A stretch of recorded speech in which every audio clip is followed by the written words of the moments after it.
Panorama group, जो सोचता है वो करता है। नमस्कार, भारत लाइव देख रहे हैं आप। देखिए, बिहार में राजनीतिक उठापटक के बीच एक बड़ी खबर निकलकर सामने आ रही है। आपने देखा कि किस प्रकार सरकार जो है अब बचाने की जुगत में दोनों ही दल लग गए हैं। दोनों ही जो घटक दल हैं, एनडीए और इंडिया, आप उसको महागठबंधन भी मान सकते हैं, दोनों ही लोग अब बिहार में अपनी सरकार बचाने की जुगत में हैं और इसके लिए लगातार दिल्ली से पटना तक बैठकों का दौर शुरू हो गया है। भारतीय जनता पार्टी ने भी बैठक करने शुरू कर दिए हैं तमाम विधायकों के साथ। लेकिन इस बीच आपको बताते चले, सुशील मोदी जो लगातार चर्चा का विषय बने हुए हैं। पिछले दिनों आपने देखा कि अपने जन्मदिन के अवसर पर एक बड़ा पोस्टर लगाकर वो काफ़ी ज़्यादा जो है रिएक्ट करते हैं। आपने देखा किस प्रकार सुशील मोदी को उप मुख्यमंत्री बनाए जाने की चर्चा थी। माना यही जा रहा था कि जो नई सरकार बन रही है, एनडीए गठबंधन की सरकार बिहार में नीतीश कुमार के समर्थन से बन रही है, उस सरकार में सुशील मोदी का बहुत बड़ा योगदान है। और लगभग हर राजनीतिक गलियारे में चर्चा थी कि सुशील मोदी डिप्टी सीएम बनाए जा सकते हैं, लेकिन डिप्टी सीएम नहीं बनाए गए।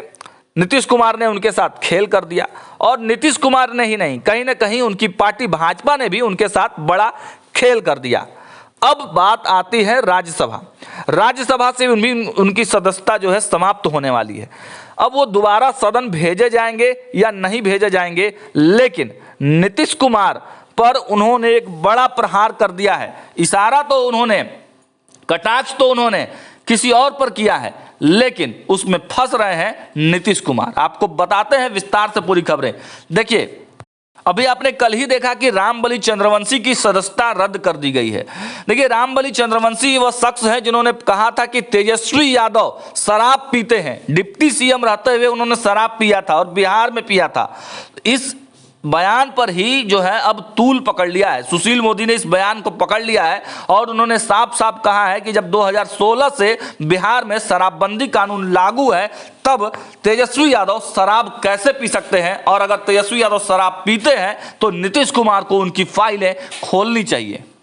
सुशील मोदी ने बयान जारी करके कहा है कि शराब पीने, रखने या उसका व्यापार करने पर पूर्ण प्रतिबंध का कानून 2016 से ही लागू है। कानून तोड़ने पर जब सामान्य नागरिकों को दंडित किया जाता है, तब तेजस्वी यादव को दोषी पाए जाने पर उनके विरुद्ध की कार्रवाई क्यों नहीं हुई।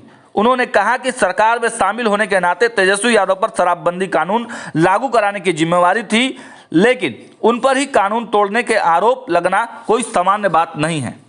उन्होंने यह भी कहा कि किसी की विधान परिषद सदस्यता समाप्त या बहाल करना सभापति का विशेषाधिकार है, परंतु शराबबंदी कानून तोड़ने के आरोप की जांच तो सरकार करा ही सकती है। अब देखिए, बिहार में एनडीए की सरकार है, नीतीश कुमार उसके मुखिया हैं।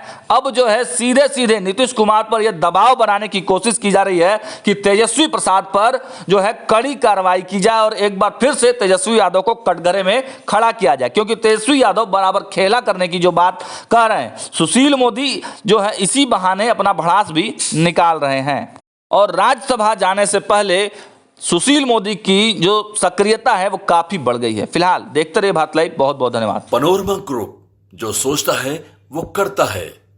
अगर ये वीडियो पसंद आई और वह बिहार के राजनीति और बिहारियत से सरोकार रखेनी तो सब्सक्राइब बटन दबा के चैनल के सब्सक्राइब कर ली। ओजे एगो घंटी बा, ओकरा बटन दबा देला से कुल सटीक और मारक खबर रुआ मुफ्त में मिल जाई। अगर रुआ पत्रकारिता के हमनी के नया प्रयोग में सहयोग कर चाहतानी तो ज्वाइन बटन दबा दी। पेटीएम नंबर नोट कर ली 9386816700। धन्यवाद।